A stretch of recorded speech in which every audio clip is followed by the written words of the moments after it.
ಇದು ಒಂದೇ ಘಟನೆ ಅಲ್ಲ. ಭಾಷಣದ ಸಂದರ್ಭದಲ್ಲಿ ಮುಖ್ಯಮಂತ್ರಿಗಳನ್ನ ಡಿಸ್ಟರ್ಬ್ ಮಾಡಿದ್ದಕ್ಕೆ ಎಐಸಿಸಿ ಅಧ್ಯಕ್ಷ ಮಲ್ಲಿಕಾರ್ಜುನ್ ಖರ್ಗೆ ಕೂಡ ಗರಂ ಆಗ್ಬಿಟ್ರು. ಭಾಷಣದ ಮಧ್ಯೆ ಸಚಿವ ಮಹದೇವಪ್ಪ ಅವರಿಗೆ ಗದರಿಸಿದ್ರು ಖರ್ಗೆ. ಸಿದ್ದರಾಮಯ್ಯ ಬಳಿ ಮಹದೇವಪ್ಪ ಮಾತನಾಡ್ತಾ ಇದ್ದಿದ್ದಕ್ಕೆ ಸಿಡಿಮಡಿಯಾದ್ರು. ಸಿದ್ದರಾಮಯ್ಯಗೆ ನನ್ನ ಭಾಷಣ ಕೇಳೋಕ್ ಬಿಡ್ತಿಲ್ಲ ಅಂತ ಹೇಳಿ ಖರ್ಗೆ ಕಿಡಿಯಾದಂತಹ ಖರ್ಗೆ ಅವ್ರ ಕಿವಿ ತುಂಬಬೇಡ ಅಂತ ಹೇಳಿ ಮಹದೇವಪ್ಪ ಅವರಿಗೆ ಹೇಳಿದಂತಹ ಪ್ರಸಂಗ ಕೂಡ ನಡೆಯಿತು. ತಮ್ಮ ಭಾಷಣದ ಸಂದರ್ಭದಲ್ಲಿ ಸಿಎಂನ ಮಾತನಾಡಿಸ್ತಾ ಇದ್ದಂತಹ ಸಚಿವ ಮಹದೇವಪ್ಪ ಅವರಿಗೆ ಖರ್ಗೆ ಎಚ್ಚರಿಕೆಯನ್ನ ಕೊಟ್ಟಂತಹ ಪ್ರಸಂಗ ನಡೆದಿದೆ. ನಮ್ಮ ಮೋದಿ ಅವರು ಒಂದು 4 ದಿವಸ ಹಿಂದೆ ಈ ಮಾತು ಹೇಳಿದ್ರು.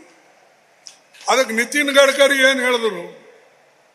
while Nitin Gadkari on 7th July says slowly the number of poor people in the country is increasing.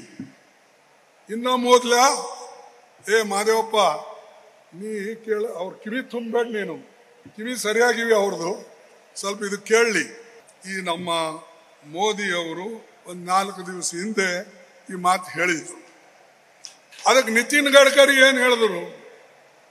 while Nitin Gadkari on 7th July says slowly the number of ಇನ್ನ ಮೊದಲ ಮಾದೇವಪ್ಪ ನೀ ಕೇಳ ಅವ್ರ ಕಿವಿ ತುಂಬಬೇಡ, ನೀನು ಕಿವಿ ಸರಿಯಾಗಿವಿ ಅವ್ರದ್ದು, ಸ್ವಲ್ಪ ಇದು ಕೇಳಲಿ. ಇನ್ನ ಮೊದಲ ಮಾದೇವಪ್ಪ ನೀ ಕೇಳ ಅವ್ರ ಕಿವಿ ತುಂಬಬೇಡ, ನೀನು ಕಿವಿ ಸರಿಯಾಗಿವಿ ಅವ್ರದ್ದು, ಸ್ವಲ್ಪ ಇದು ಕೇಳಿ. ನ್ಯೂಸ್ ಫಸ್ಟ್ ನಿರ್ಭೀತಿಯಿಂದ ನಿಮ್ಮ ಪರವಾಗಿ.